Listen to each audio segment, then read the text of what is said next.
What's up, everyone? It's Jay, and this is my marble reef. For those of you who don't know, it's a Red Sea Reefer 525. And yes, it looks very immature, but please go back and watch any of my other videos where I explain why it looks the way it looks. It's actually a very mature tank. It's been running for a little while, but it's doing awesome. So I want to give a quick update on my Aiptasia issue. I have not seen anything in the last 5 days, which is fantastic, but I won't really get excited till I see nothing for about 10 to 14 days. And then after a full 30 days of not seeing anything on the corals that I have placed up on the frag racks on the side, or nothing in the sand bed or the main structure, then I will feel confident enough to move those corals onto the main structure. So for right now, everything's open. It's allowing some really good coralline algae growth, and I'm happy with that. But it got me thinking the other day when I was in the local fish store. I was checking it out. It's in Mesa, Arizona. I love that place. There's actually some really good ones out here in Arizona, but I live way out in the country, so it's a little difficult. It takes a little while to get over there. It's probably about 40 minutes to either store. But as I was walking through, I spotted some anemones that they got. They were gigantic. They were really cool looking. There were some ocellaris clownfish swimming in there.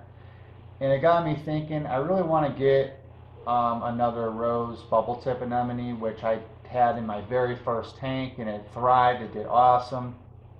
So unfortunately, I had no relationship, no hosting between them and the clownfish in my first tank. My clownfish in my first tank took forever, but finally started messing around with the hairy mushroom coral, and that was such a cool thing to see. I think it's the greatest looking thing in the hobby. I think it's something I strive for. When I see it, I'm going to go absolutely berserk. I just think it's so cool to see clownfish swimming around in those anemones. And if you ever think about doing that and you want to have a real success, high success rate, I would suggest just getting everything from the LFS together. So go look at the anemones that they have. If they have clownfish in there that are hosting and you like those clownfish and you like that anemone, just go ahead and buy everything together at the same time. You should have a pretty high rate of success there if you do that. And I kind of thought about that because that anemone was a green and it was a long tentacle anemone, is what the gentleman told me at the LFS. I thought about bringing home that anemone and that one clownfish and just putting it back in the corner somewhere, and I don't think anything would have really messed with that clownfish because of that anemone, but it would still have to work to get food and all that. And it was a smaller clownfish, so I don't necessarily know how it would have worked out with the dotty back. I'm not trying to bring something in the tank for it to get bullied again. I learned my mistake there with the Anthias. And actually, I'm a little nervous to get another fish or get other fish in here. I wanted some Bengai cardinals maybe, something to fill up some space. And I know I said in my other video that it should do something in the reef. So maybe it'll be a large goby, sand sifting goby or something like that to clean the sand bed. Yeah, I'll probably have to be smart like that, but those Bengai cardinals are really cool. I can afford to have quite a few more fish in this tank and not have any issue with water parameter, but I don't know. It always makes me nervous to put that stuff in there. I just hope that everything gets along. And anyways, so I did order rose tip, bubble tip anemone, and I ordered a couple flower anemones, which I've never had, but I've heard a lot about them. They look easy enough to do, but my tank is mature enough for this stuff. So I think my plan is, since my clownfish always hide in the back corner of this tank, like next to the overflow box, is they come through a section over here on the right from time to time. There's good lighting there from the T5s and the HD primes. The flow is not crazy. I think it'll be a good spot for that anemone. It'll have a good foothold on a rock over here, and it'll still be within view of everything. So I'm going to either try there or maybe I'll try in the front. But I'm going to do my very best to get these clownfish to in this anemone to host. It's going to be awesome if I can get that done. So anyways, I think that's cool. Haven't seen the Aiptasia. Coral's not on the rock for the most part, so why not? I'm going to have to put some protectors on my wave pumps and my gyres.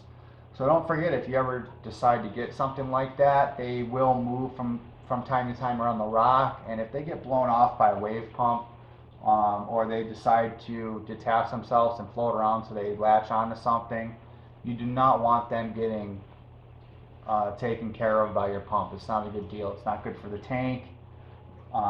It's not good for anything in your tank, especially the anemone. So make sure you put some kind of guards. On my Neptune waves, I can get away with using some NP40 sponge, and that works pretty good. They fit on there fairly tight. And the gyres, I use the Ice Cap 1K in here. They're old, but they have nets that go over the gyres.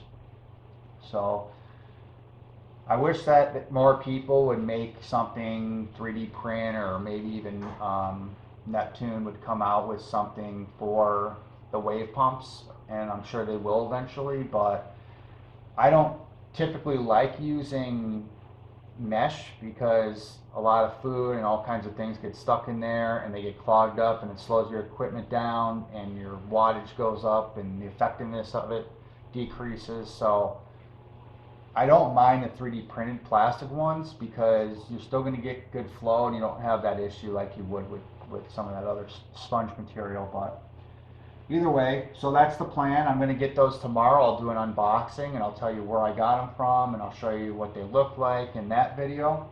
So I just got the rose bubble tip and the two flower anemones, and that's really about it. Everything else looks good. Everything's clean. Everything's healthy. I've had no issues with algae since I did that change. I just have a ton of really good pink coralline algae growing on the rock real good. I think some of the stuff might be starting to slow down a little bit, so I'm going to have to, I know I'm due for my T5s probably like 3 months, but that would be pushing it to a year. I do only have them on 5 hours a day, so I think I could push it to a year. But once you start to see coral starting to slow down in growth, you know that there's something going on with your lighting. And the other thing is I've started to increase coral feeding, so I use Coral Frenzy, and everything seems to do really good with that, but I'm bad at putting it in as often as I should.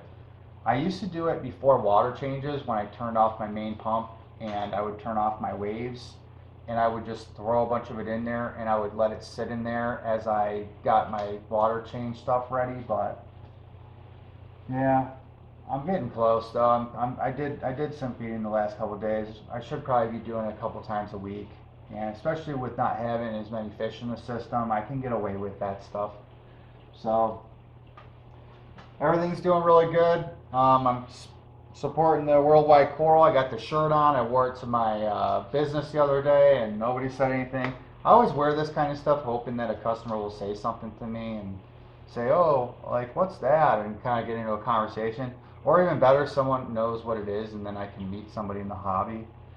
So, also my kids are on spring break, so this is my son right here. This is my son Jason. Let me bring him in so he can say hi. Hi. Yeah, he likes the fish tank. He's always looking over here, and he talked me into getting him a another tank, but I did freshwater. I don't want to do all that work. I don't want you to have to do all that work, right, buddy? Yes, Daddy. All right. Well, we both hope that y'all have a great day. Have a great night. Yeah, and we'll see you later. Yeah, and see you tomorrow. All right. Bye. Bye.